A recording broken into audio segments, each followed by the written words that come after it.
हमारी संस्कृति, हमारे संस्कार सदा रहें हमारे साथ। सब्सक्राइब करें हमारा चैनल नॉलेज क्लिफ। हर हर महादेव। जी हाँ दोस्तों, भगवान शिव थे दुनिया के सबसे पहले पर्यावरणविद।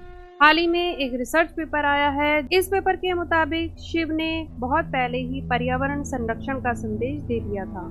इस पेपर में लिखा गया है कि प्राचीन भारतीय पारिस्थितिकी के प्रति शिव काफी सचेत थे। आज हम यही जानने का प्रयास करेंगे कि ये बात कहाँ तक सही है।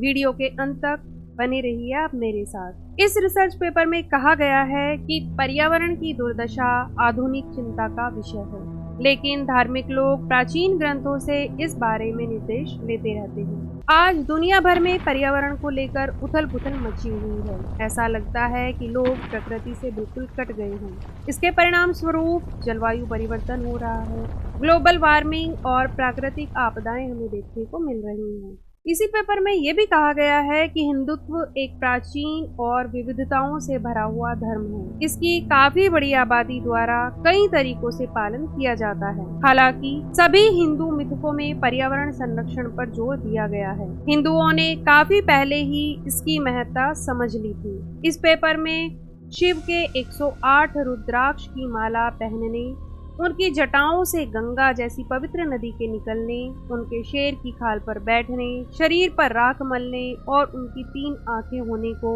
दर्शन और पर्यावरण से जोड़कर दिखाया गया है।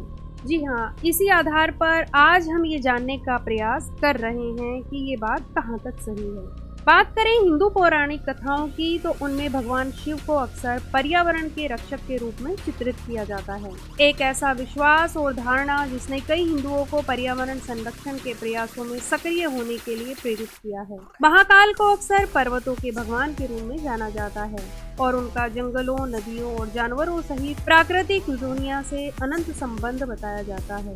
इसी मान्यता ने हिंदुओं में पर्यावरण के प्रति सम्मान और आज की दुनिया में पर्यावरणवाद के महत्व को पहचानने में मदद की है।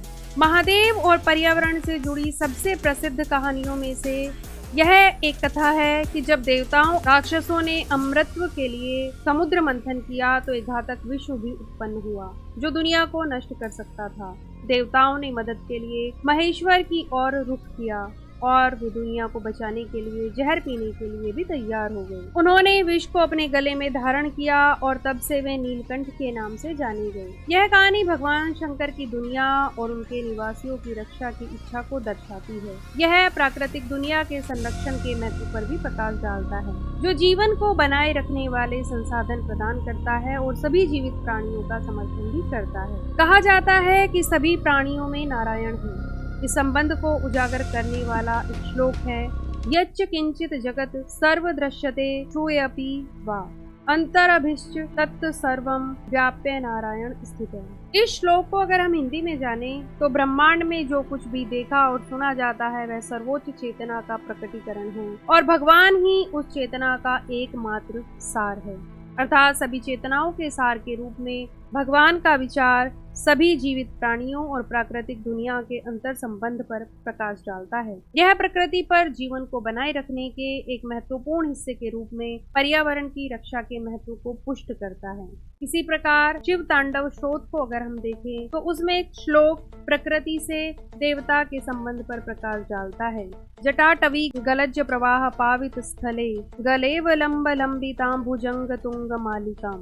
जी हाँ, इस श्लोक में जटाधर भगवान के उलझे हुए बालों का वर्णन एक घूमती हुई धारा के समान है और उनके गले में एक माला की तरह एक सांप है। यह कल्पना परमेश्वर के प्राकृतिक दुनिया से संबंध को मजबूत करती है और इसकी रक्षा के महत्व को भी दर्शाती है। अगर आपने कभी ध्यान से देखा हो तो महादेव ने कभी अपना कोई मकान या कोई भवन नहीं बनाया, हमेशा कैलाश पर्वत को ही अपना निवास स्थान बनाया, क्योंकि वो प्रकृति का दोहन नहीं करना चाहते थे और प्रकृति से जुड़कर उसके प्रेम को उन्होंने हमेशा दर्शाया।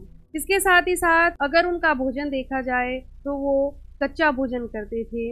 उन्हें कच्चा भोजन ही प्रिय था, जिससे उसके पौष्टिक गुण खत्म ना हो, क्योंकि आग में खाना पकने से उसके पौष्टिक जो गुण हैं वो खत्म हो जाते हैं। ऐसे ही बहुत से और भी साक्ष्य हैं जो ये दर्शाते हैं कि शिव पर्यावरण प्रेमी थे। वीडियो लंबी हो जाएगी, इसीलिए ये सभी साक्ष्य हम आपको अगली वीडियो में बताएंगे। किंतु जहाँ तक मुझे लगता है, भोलेनाथ का प्राकृतिक दुनिया से गहरा संबंध और बड़ी व्यक्तिगत कीमत पर इसकी रक्षा करने की उनकी इच्छा ने कई हिंदुओं को भी पर्यावरण संरक्षण के प्रयासों में सक्रिय होने के लिए प्रेरित किया है। यह संबंध आज की दुनिया में आध्यात्मिक और वैज्ञानिक दोनों ही दृष्टिकोणों से पर्यावरणवाद और स्थिरता के महत्व को पुष्ट करता है। जैसा कि शिव महिमा शोध हमें याद दिलाता है, श्री महेश सभी चेतनाओं के सार हैं और हमें सभी जीवित प्राणियों और पर्यावरण की परस्पर संबद्धता को पहचानना और उसकी रक्षा करनी चाहिए। केवल एक साथ काम करके ही हम अपने और ग्रह के लिए एक स्थायी भविष्य सुनिश्चित कर सकते हैं। तो आइए इस महाशिवरात्रि हम भगवान शिव के समक्ष पृथ्वी और उसके पर्यावरण को संरक्षित और सुरक्षित करने का संकल्प लें। आई होप आपको ये वीडियो पसंद आई होगी, तो इसे लाइक और शेयर करना ना भूलें, और चैनल अभी तक सब्सक्राइब नहीं किया है तो प्लीज़ आप लोग चैनल को सब्सक्राइब करें। मिलते हैं अपनी नेक्स्ट वीडियो में, तब तक के लिए हर हर महादेव।